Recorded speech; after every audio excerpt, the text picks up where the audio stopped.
Gold, trusted gold buyers. మీరు తాకట్టు పెట్టిన బంగారాన్ని విడిపించి ఈ రోజు ఉన్న మార్కెట్ ధరకు కొనబడను. సో ఆ పరిణామ క్రమంలో మా జిల్లాలో చాలా నక్సల్స్ మూవ్మెంట్ జరిగి ఉండేప్పుడు చాలామంది నక్సలైట్లు ప్రజల్ని చంపడం, ప్రజల నుంచి రివోల్ట్ రావడం, ఇట్లాంటి చాలా కేసులు జరుగుతూ ఉంటున్నప్పుడు చాలా కేసులు చేసిన మురళి గారు. మీరు అట్లా సడన్గా 25 years ఆఫ్ ప్రాక్టీస్లో అనేక రకాలైనటువంటి కేసులు మా జిల్లాలో చేస్తున్న అన్ని కేసుల తర్వాత రఘునంద్ గారి పేరు షామీర్పేట ఎక్స్చేంజ్ ఆఫ్ ఫైర్ మీద మరొకసారి మారబోగింది. ఒకసారి ఆ కేసు గురించి, ఎందుకంటే అప్పుడులో పోలీసుల మీద చాలా కాల్పులు జరిపి పారిపోయిన వ్యక్తిని మీరు సరెండర్ చేయడం, అతనికి బెయిల్ ఇప్పించడం లాంటి చేశారు. అంటే మురళి గారు ఇప్పుడు ఒక కేసుకి ఇంకొక కేసుకి పొంతనుండదు, పోలిక ఉండదు క్రైమ్ లోపల. సో బేసికల్గా అందులో క్రైమ్ చేసినటువంటి వాళ్ళు సిద్దిపేటకి సంబంధించినటువంటి వాళ్ళు. అక్కడ జరిగింది ఏంది, కొంతమంది ఇంజనీరింగ్ కళాశాలకు సంబంధించినటువంటి పిల్లలు దొంగ నోట్లని సర్క్యులేట్ చేస్తున్నారు అనేటువంటి ఒక అనుమానం వచ్చినప్పుడు బాలానగర్ ప్రాంతానికి సంబంధించినటువంటి సిసిఎస్ పోలీస్ అధికారులు వలవన్ని కొంతమందిని ట్రాప్ చేస్తే సిద్దిపేట నుంచి కొంతమంది పిల్లలు వచ్చి ఆ ఫేక్ కరెన్సీకి సంబంధించిన డాక్యుమెంట్స్ ఇచ్చినారు.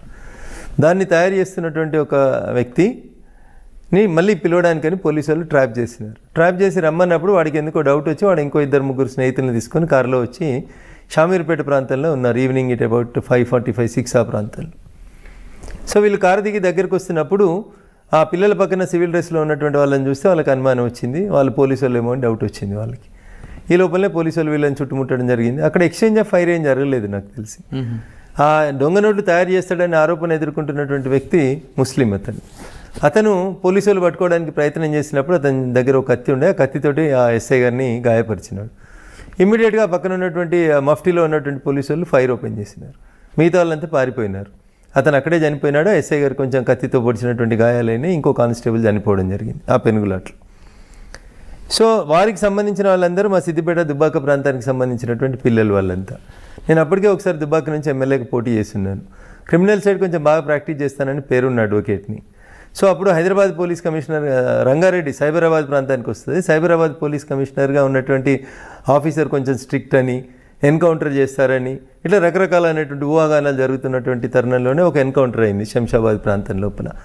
బాగా దొంగతనాలు చేస్తాడని శివ అనేటువంటి ఒక వ్యక్తి ఎన్కౌంటర్ అప్పుడే జరిగింది.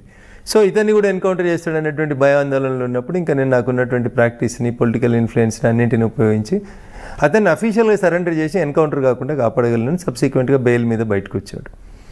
ఆ తర్వాత ఇంకా చాలా కేసులు. అంటే ఆ కేసులో అతనికి శిక్ష పడిందో బయటకు వచ్చారు? లేదు, ఇంకా ట్రయలే కాలేదు. ఇంకా పోలీసులు అక్కడ ఎన్కౌంటర్ 302 రిజిస్టర్ చేయలే counter case. Still the FIR is pending. Police చేయలేదు. పోలీసుల పద్ధతి ఏముంటుందంటే సుప్రీంకోర్టు ఎన్ని గైడ్ లైన్స్ ఇచ్చినా పోలీసులు పట్టించుకోరు మురళి గారు. మళ్ళీ ఎవరో వెళ్ళి కోర్టులో దరఖాస్తు చేసి రేపు ఆ కేసు ట్రయల్ వచ్చినప్పుడు ముద్దాయి తాలూకోలు, చనిపోయిన వాళ్ళ తాలూకోలు ఎవరో హైకోర్టుకు ఉత్తరం రాసినప్పుడు again you investigate the case అన్నప్పుడు మళ్ళీ మొదటి నుంచి గొడవ స్టార్ట్ అవుతుంది దాంట్లో. అది మీరు చేసుకున్న కేసులో ఇప్పుడు షామీర్పేట కేసులో అతను ఫేక్ కరెన్సీ తీసుకురావడం కరెక్టే, తర్వాత మీ క్లయింట్ వాళ్ళ మీద దాడి చేయడం కరెక్టే కదా. మరి ఇప్పుడు చనిపోయినటువంటి వ్యక్తి నా క్లయింట్ కాదు, బేసికల్గా కాదు.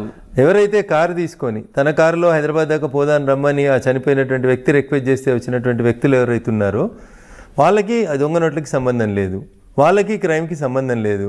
వాళ్ళ క్రైమ్ చూస్తుండగానే ఆ ఫైరింగ్, ఆ ఎక్స్చేంజ్, వీళ్ళ గొడవ చూడగానే పోలీసులు అందెలగానే పారిపోయినారు వాళ్ళకి సీన్ నుంచి. బట్ అక్కడ అతను చనిపోయినాడు, ఒక కానిస్టేబుల్ చనిపోయినాడు. కాబట్టి ఎవరో ఒకరి మీద కేసు అయితే చేయాలి కదా. ఆ పారిపోయినటువంటి వ్యక్తుల మీద కేసు అయింది. So I don't feel that they are the criminals. But వాళ్ళని ఎవరో ఒకరిని ఆరోపణ చేయాలి కదా. ఒక కానిస్టేబుల్ చావు కారణమైనారు, ఒక ఇతను పిల్లోడు ఒకతను సిద్దిపేట అతను చనిపోయినాడు. కంపల్సరీ కేసు, దాని కౌంటర్ కేసు 2 ఉండాలి. కానీ ఒకటే కేసు కట్టి ఈ అబ్బాయి మీద కేసులు చేస్తూ ఉన్నారు. So that case I'm doing trial. ఇంకా ఛార్జ్షీట్ ఫైల్ కాలేదు, దాంట్లో ఫైల్ అయితే కేసు. కానీ ఆ కేసులో మీకు బాగా ఒత్తిడి వచ్చినట్లుగా తెలుస్తుంది. అంటే 2 రకాలుగా ఒత్తిడి వచ్చింది. ఒకటి కాన్స్టిట్యున్సీలో సంబంధించినటువంటి ఒక కాస్ట్, మేజర్ కాస్ట్కి సంబంధించినటువంటి పిల్లలు వాళ్ళందరూ.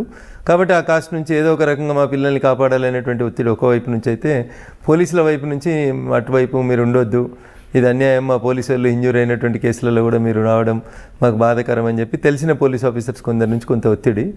బట్ ఒకసారి వకాలత్ తీసుకున్న తర్వాత మురళి గారు మీకు తెలియదే ఉంది, క్లయింట్ ఈజ్ ఇంపార్టెంట్ మాకు. అట్లా తర్వాత ఇంకే కేసులు వచ్చారండి? చాలా కేసులు మురళి గారు. ఇప్పుడు నయీం కేసు వచ్చింది, డ్రగ్స్ కేసు వచ్చింది. ఈ రాష్ట్రంలో సంచలనం సృష్టించిన ప్రతి కేసు వెనకాల ఐదర్ అటో ఇటో ఎటో ఒక దిక్కు నేను వకాలత్ చేస్తూనే వస్తూ ఉన్నాను. కాకపోతే రాజకీయాల్లో ఎక్కువ యాక్టివ్గా ఉంటున్నాం కాబట్టి అన్ని కేసులలో మనం డైరెక్ట్ పక్కన పెడితే మీ నయీం కేసు కూడా బాగా సెన్సేషన్ అయింది. అంటే అందులో నయీం 1000 కోట్లు సంపాదించారు, తర్వాత ఒక అసాంఘిక శక్తిగా మారాడు కాబట్టి ఎన్కౌంటర్ చేశాం అని పోలీసులు చెప్తున్నారు. మరి మీరు అటువైపు నుంచి నిలబడి వాళ్ళకి అంటే నయీం కుటుంబ సభ్యుల వైపు నిలబడి మీరు వాళ్ళకి ఏ విధంగా న్యాయం చేస్తారు? ఇప్పుడు నయీం అయిన తర్వాత నేను వాళ్ళ తరఫున వకాలత్ చేస్తున్నాను. మిగిలింది ఎవరు? భార్య, పిల్లలు, చిన్నపిల్లలు, 10th క్లాస్ ఇంటర్మీడియట్ చదువుతున్నటువంటి పిల్లలు, ఒక ఆడపిల్ల 5th 6th చదువుతున్నటువంటి అమ్మాయి. వాళ్ళని తీసుకెళ్ళి హోమ్లో ఉంచారు, వాళ్ళ మదర్ని తీసుకెళ్ళి జైల్లో వేశారు, ఆమె మీద పీడీ యాక్ట్లు పెట్టారు. సరే, నయీం ఏం చేసినాడు అనేది పోలీసులకు తెలుసు, నయీంకి తెలుసు, మీకు తెలుసు మురళి గారు. వైఫ్కి అయితే తెలియదు కదా. వైఫ్ నోటీస్లో ఆమె కూడా బెదిరిస్తుంటే ప్రాపర్టీ అంతా ఆమె పేరు ఉందంటున్నారు పోలీసు. ఐ డోంట్ థింక్ అందులో చాలామందిని ముద్దాయిలుగా చూపెట్టినట్టున్నారు. నయీంకి బినామీలుగా చాలామందిని చూపెట్టినట్టు కనబడతా ఉంది. వైఫ్ పేరు మీద ఉన్నటువంటి ప్రాపర్టీస్ తక్కువ, అందులో నాకున్నటువంటి అంచనా మేరకి. కుటుంబ సభ్యుల పేరు మీద ఉన్నటువంటి ప్రాపర్టీస్ తక్కువ, బయట వ్యక్తుల పేరు మీదనే ఎక్కువ ప్రాపర్టీస్ ఉన్నాయి అందులో. అదొక ప్రైవేట్ సామ్రాజ్యంగా విస్తరించేటువంటి ప్రయత్నం చేసినట్టు కనబడతా ఉంది ఆ కేసు.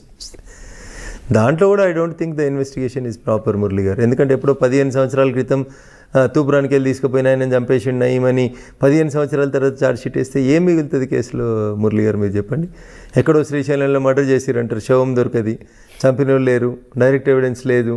15 సంవత్సరాల క్రితం ఏదో తప్పిపోయినటువంటి మనుషుల ఖాతానంతా నయీమే హత్యలు చేసిండని చెప్పి చేస్తే అందులో భార్య పిల్లలకి ఏం సంబంధం వస్తుంది? How you will establish the crime? మీరు ఆమె వైపు నిలబడినా సరే పోలీసులు ఆమెకి మళ్ళీ ఆ కేసుతో పాటు చాలా కేసులు అరెస్ట్ చేయడం, రిపీట్గా అరెస్ట్ చేస్తున్నారు. మరి ఆమెకి ఎక్కడ న్యాయం జరిగినట్లు అనిపిస్తుంది? ఇప్పుడు ఒక దశలో మేము దాంట్లో హైకోర్టును మూవ్ చేయాలనుకున్నాం. ఇప్పుడు ఒక కేసులో అరెస్ట్ చేస్తారు, బెయిల్ తీసుకోగానే మళ్ళీ ఇంకో కేసులో అరెస్ట్ చేస్తారు. ఒక 100 కేసులు ఆమె మీద నేరం ఆరోపించబడితే మురళి గారు, పోలీసు వాళ్ళు ఆలోచించాల్సింది ఏంటంటే, ఒకటే క్రైమ్కి సంబంధించి లేదా ఒకటే కుటుంబానికి సంబంధించి మీ దగ్గర 100 కేసులు ఉన్నాయి. ఒక కేసులో అరెస్ట్ అయినప్పుడు మిగతా కేసులలో కూడా పీటీ వారెంట్లు వేస్తే అయిపోతుంది కదా. ఆమెను ఇప్పటికి 4 సార్లు అరెస్ట్ చేసినారు. ఒకసారి పీడీ కేసు పెట్టినారు, పీడీ కేసుని హైకోర్టు కొట్టేసింది, ప్రివెంటివ్ డిటెన్షన్ కేసుని. సో కాబట్టి ఆ కేసు లోపల పోలీసు వాళ్ళు ఎందుకు నయీంను పెంచినారు, పోలీసు వాళ్ళు నయీం తోటి మంచి చేయించినారా, చెడు చేయించినారా, నయీం అవసరం పోలీసులకు ఎంతసేపు ఉంది అనేది పోలీసులు, ఆయనతో పనిచేసిన పోలీసులు కానీ లేదా ఆయనతో పని చేయించిన పోలీసు అధికారులకు కానీ బాగా తెలిసి ఉంటుంది మురళి గారు. ఆయన పోయిన తర్వాత ఆయన భార్య కూడా ఆ క్రైమ్లలో ముద్దాయి అని చెప్పి పెట్టడాన్ని నేను అపోజ్ చేస్తూ ఉన్నాను. మిగతా గ్యాంగ్స్టరు, మిగతా వాళ్ళు ఉన్నారు, నక్సలైట్లు ఉన్నారు, లొంగిపోయిన నక్సలైట్లు ఉన్నారు, ఇతరులు ఉన్నారు అంటే అది వేరే అవుతుంది మురళి గారు. కుటుంబ సభ్యులు, ఇంటర్మీడియట్ చదివే కొడుకో, 7th క్లాస్ చదివే కూతురో, లేకపోతే ఏం తెలియని అమాయకులైనటువంటి వైఫ్నో సిస్టర్నో క్రైమ్లో ఇన్వాల్వ్ చేయడం సరైంది కాదండి. అంటే మీరు అన్నట్లుగా నయీం బతుకున్నప్పుడు ఎక్కడ కూడా నయీం వైఫ్ కానీ తమ్ముళ్ళు కానీ ఎవరు కూడా బెదిరిస్తున్నట్లు కానీ స్క్రీన్ మీద రాలేదు. కానీ చనిపోయిన తర్వాత నయీం వైఫ్, నయీం బావ, నయీం చెల్లు బెదిరిస్తున్నారంటూ వాళ్ళని పదే పదే అరెస్ట్ చేయడం ఎంతవరకు కరెక్ట్ అంటారు? ఇప్పుడు ఏం చేయాలో తెలియక తప్పనిసరి పరిస్థితులలో ఎవరినో ఒకరిని ముద్దాయం చేయడం తప్ప ఏం లేదు అందులో మురళి గారు. కానీ వాళ్ళకి మానసిక క్షోభ ఉంటుంది కదా. అదే చెప్తా ఉన్నాను నేను మీకు. అక్కడ వాళ్ళు నష్టపోతూ ఉన్నారు తప్ప నయీం బతుకున్నప్పుడు జరిగినటువంటి నేరాలు ఏమైనా ఉంటే వాటి మీద నయీం బాధ్యుడు అవుతాడు. నయీంతో పాటు ఇంకెవరైనా క్రైమ్ చేసి ఉంటే వాళ్ళు బాధ్యులు అవుతారు. ఆయన పోయిన తర్వాత ఆయన కుటుంబ సభ్యుల్ని అరెస్ట్ చేయడం అనేది అన్యాయం. అందులోపల చెల్లె చేసింది, అక్క చేసింది, చెల్లెకి నడవరాదు, అక్కకు పరిగెత్తరాదు, తమ్ముడు లేనే లేడు, తమ్ముడిని నక్సలైట్లే చంపేసినారు. ఇంకేముంటుంది అక్కడ కేసులో? ఏం బలం?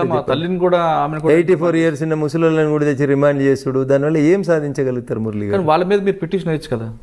వేస్తూ ఉన్నాం కానీ కోర్టులు కూడా నయీం కేసు అనేసరికి కొంచెం మీకు తెలుసు కదా మురళి గారు, భయపడతా ఉంటారు, ఓపిక వినాలంటారు, టైం తీసుకోండి అంటారు. ఒక్కొక్క బెయిల్ పిటిషన్ రావడానికి 3 నెలలు 6 నెలలు పడతా ఉంది. గొప్పతనం ఏంటంటే మన పీడీ కేసులన్నీ కొట్టేయడం జరిగింది హైకోర్టు. దట్ ఈస్ మరొకసారి నయీం తెరపైకి వచ్చాడు. నయీం సంబంధించిన 1000 కోట్ల ఆస్తులు ఉన్నాయి. నయీం ఇంట్లో వంట మనిషి పేరు మీద మొత్తం ప్రాపర్టీ ఉంది అంటున్నారు. ఇప్పుడు ఈ దేశం లోపల బినామీ ఆస్తుల చట్టం ఒకటి వచ్చింది మురళి గారు. నిజంగా పోలీసు వాళ్ళు ప్రాపర్గా ఇన్వెస్టిగేట్ చేస్తే అవన్నీ చట్టాలను ఉపయోగించుకొని అక్కడ ఆస్తుల్ని సీజ్ చేయడానికి స్కోప్ ఉంది వాళ్ళకి. కానీ వేగంగా పోయి వాళ్ళ పేరు మీద ఉన్నటువంటి ఇండ్లను వాటిని మేము సీజ్ చేస్తామని అంటే దాని చట్టం ఒప్పుకోదు కదా. పోలీసు వాళ్ళకి ప్రైవేట్గా వెళ్ళి ప్రాపర్టీస్ని సీజ్ చేసేటువంటి రైట్ లేదు కాబట్టి ఆ కేసు కోర్టులో నిల్చోలేకపోతా ఉందనేది నాకు ఉన్నటువంటి లాజికల్ ఆర్గ్యుమెంట్. అందులోపల ఇల్లు సీజ్ చేసినామంటారు, ఎట్లా సీజ్ చేస్తారు? ఏ సెక్షన్ కింద సీజ్ చేస్తారు? మీరు ఏం కేసులు పెట్టిరు వాళ్ళ మీద?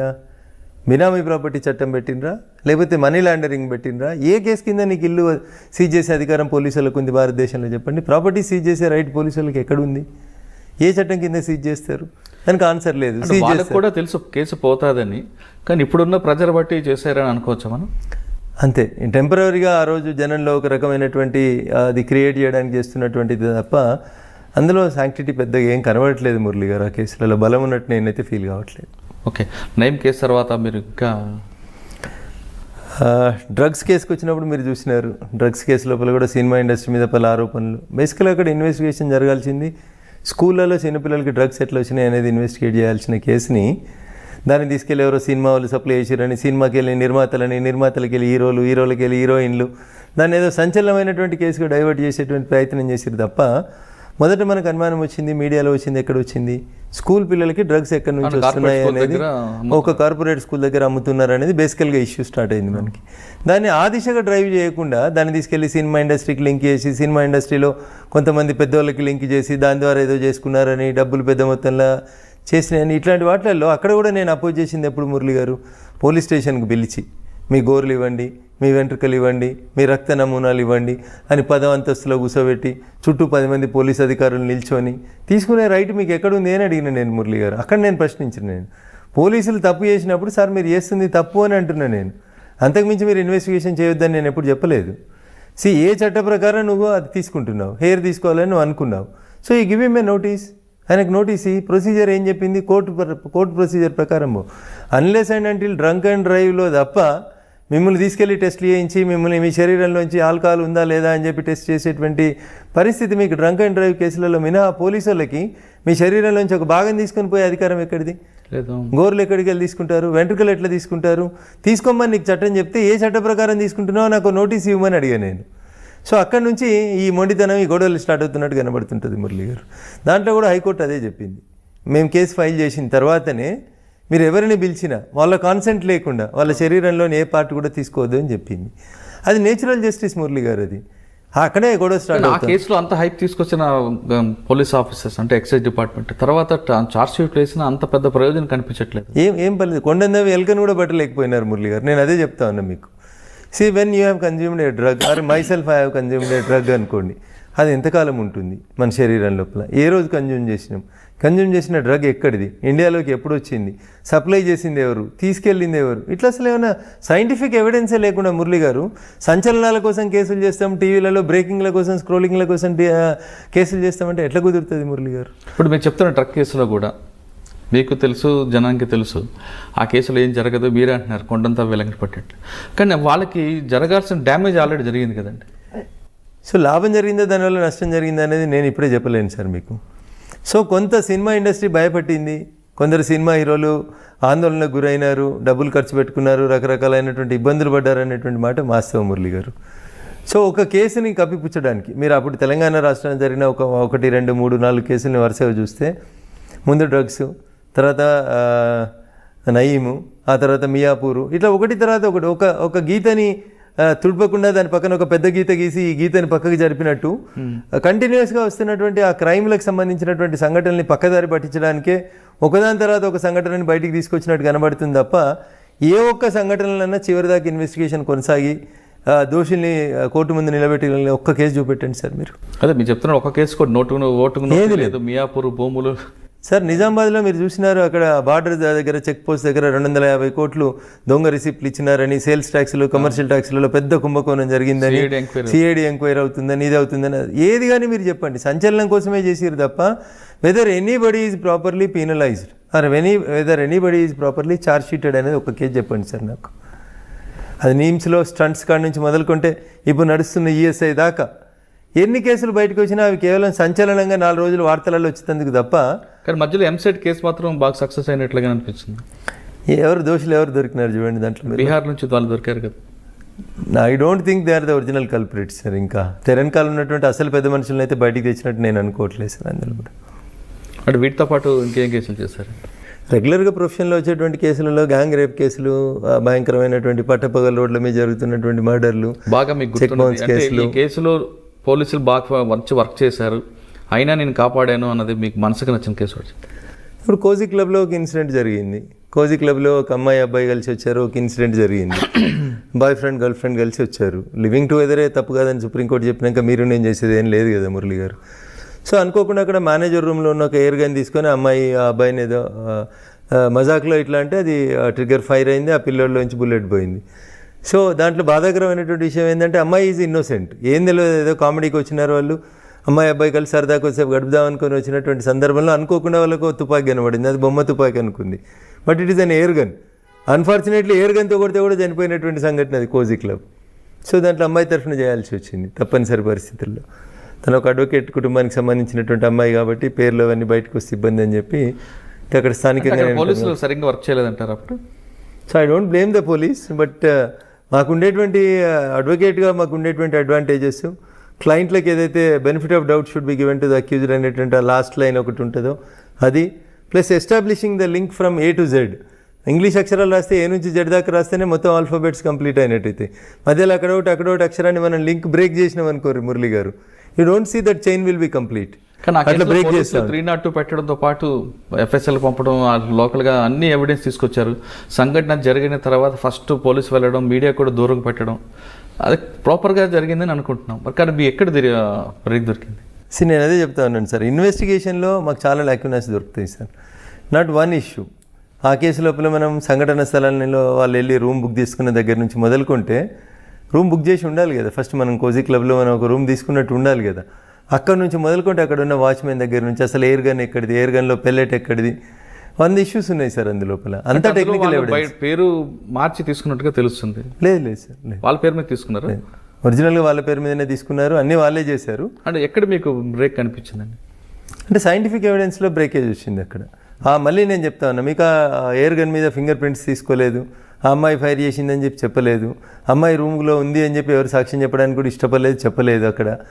సో ఇవన్నీ సో మెనీ ఇష్యూస్. వాళ్ళ పేరెంట్స్ కూడా కోర్టుకి ప్రతిసారి కంప్లైంట్ చేసేవాళ్ళు, చనిపోయిన అబ్బాయి వాళ్ళ పేరెంట్స్, అమ్మాయి చంపలేదు వేరే వాళ్ళు చంపినారు, ఆ కేసుని ఆ దిశలో ఇన్వెస్టిగేట్ చేయండి అనేది వాళ్ళు రకరకాల కంప్లైంట్స్ పెడుతూ వచ్చినారు. ఫ్యామిలీ ఒకవైపు రావడం కూడా ప్లస్ అవుతుంది అంతే. ఆరోపణ అంతా వాళ్ళు వేరే వాళ్ళ మీదకి పోతుంది. అసలు నా కొడుకు అమ్మాయి ఎవరో తెలియదు, అమ్మాయికి చంపాల్సిన అవసరం ఏమొచ్చింది, నా కొడుకుని చంపిన వాళ్ళు వేరే వాళ్ళు, పోలీసు వాళ్ళు కావాలని ఎవరు అమాయకురాలైనటువంటి అమ్మాయి మీద పెడుతున్నారు. This is the version of the parents of the diseased. So అట్లా కొంత నాకు మోరల్గా సపోర్ట్ దొరికింది ఆ కేసు లోపల. ఓకే, వాటి తర్వాత ఇంకా మంచి కేసులు చెప్పండి. అన్నీ మంచి అంటే వినడానికి అందరికీ ఇబ్బంది కలిగించే కేసులాగానే ఉంటాయి మురళి గారు, ఒకటి చెప్పండి. సో మాకు ప్రొఫెషన్ పరంగా ఇంట్రెస్టింగ్ అనిపిస్తూ ఉంటాయి, కానీ మిగతా అన్నీ అదర్వైజ్ కొంచెం ఇబ్బందికరమైనటువంటి కేసులే. సమాజంలో పేరున్నటువంటి వ్యక్తులకు సంబంధించినటువంటి కేసులు, ఇంకా వాళ్ళ కుటుంబాలు వాళ్ళ పేర్లు చెప్పడం వల్ల కొంత కుటుంబాల పేర్లు చెప్పకుండా ఇన్సిడెంట్ చెప్పేస్తే మీకు వచ్చేస్తుంది అది ఎవరు ఏంది అనేది. అది కాకుండా అంటే పోలీసు వైఫల్యం ఎక్కడ కనపడుతుంది? మీరు ఇందాక ఫస్ట్లో మాట చాలా కేసులు. ఇప్పుడు ఒక ప్రముఖ టీవీ ఛానల్కి సంబంధించినటువంటి యజమాని ఒక రోడ్డు ప్రమాదంలో చనిపోయిందని, హత్య చేసిరని, రకరకాలైనటువంటి ఇష్యూస్ విన్నారు మీరు. దాంట్లో ఏం జరిగింది మళ్ళీ మీకు ఫైనల్గా వచ్చేసరికి? ఆంధ్రప్రదేశ్ పోలీసు వాళ్ళు ఏం చేసారు, తెలంగాణ పోలీసు వాళ్ళు ఏం చేసిండ్రు, అసలు నిందితులు ఎవరు, ఎవరిని తీసుకొచ్చినారు, ఎప్పుడు వచ్చింది, అది కూడా మీరు గమనించినారు. ఒక టీవీ ఛానల్ యజమానికి సంబంధించినటువంటి కేసులో కూడా ఇట్లా చాలా కేసులు. జూబ్లీహిల్స్లో మర్డర్ చేసి తీసుకొచ్చి నందిగామలో పడేయడంతో ఆంధ్రప్రదేశ్ పోలీసులు తెలంగాణకు షిఫ్ట్ చేశారు. ఇప్పుడు ప్రాపర్ ఇన్వెస్టిగేషన్ జరుగుతుంది అనుకోవచ్చు కదా? జరిగిందని అనుకుందాం, but we have our own interest in that case కాబట్టి రకరకాలైనటువంటి ఆరోపణలు అంటే చాలా కేసులు మురళి గారు. దీనికి అన్నిటికీ మూల కారణం, I don't want to blame the system of police, only the issue వాళ్ళకి సరైనంత సమయం ఇవ్వట్లేదు వ్యవస్థ. ఒక పోలీస్ అధికారికి కన్విక్షన్ రావాలనుకుంటే సీనియర్ అడ్వకేట్గా, మీరు క్రిమినల్ అడ్వకేట్గా చెప్పండి, మీరు చేసే అన్ని కేసుల్లో పోలీస్ లూప్ హోల్స్ ఎక్కడ ఉన్నాయో అది పట్టుకొని మీరు వాళ్ళకి అక్యూజ్కి మీకు సపోర్ట్ చేస్తున్నారు. కానీ అక్కడ అన్యాయం చేశాడు అనే విషయం మీకు తెలుసు, కానీ మీకున్న రైట్స్ ప్రకారం మీరు వెళ్తున్నారు. అంటే ఆధారం లేనప్పుడు ఏం చేస్తారు మురళి? చేస్తారు, కానీ పోలీసు ఏం చేస్తే కన్విక్షన్ రేట్ పెరుగుతుంది? సో ఒక అధికారికి ఒకటే కేసు ఇవ్వాలి. ఒక ఎగ్జాంపుల్ కేసుతో చెప్పండి. అదే ఎగ్జాంపుల్తో ఏదైనా ఒక కేసు జరిగింది అనుకోండి, ఒక హత్య లేదా ఒక మానభంగం లేదా ఇంకొక గ్యాంగ్ రేపు లేదా ఒక ఫామ్ హౌస్ మీద ఆ మధ్యలో మీరు సైబరాబాద్ చుట్టుపక్కల రంగారెడ్డి జిల్లా, ఉమ్మడి జిల్లా ఉన్నప్పుడు చూసిరు మీరు, అవుట్స్కట్స్లో ఉన్నటువంటి ఫామ్లలో దొంగతనానికి వచ్చి ఆ ఫామ్లలో పనిచేస్తున్నటువంటి సర్వెంట్స్ని మర్డర్ ఫర్ గెయిన్ చేయడము, లేదా అక్కడ ఎవరైనా ఆడపిల్లలు కొంచెం చిన్న పిల్లలు కనబడితే రేప్స్ చేయడము, ఇట్లాంటి కేసులు జరిగినాయి. మా దగ్గర సదాశివపేట దగ్గర ఒక కేసు జరిగింది సార్, అట్లాంటి కేసు. తల్లి కూతురు అందరినీ రేప్ చేయడము, ఒకరి ముందు ఒకరిని రేప్ చేయడము, అట్లా మానవత్వం లేకుండా జరిగినటువంటి ఒక సంఘటన జరిగింది.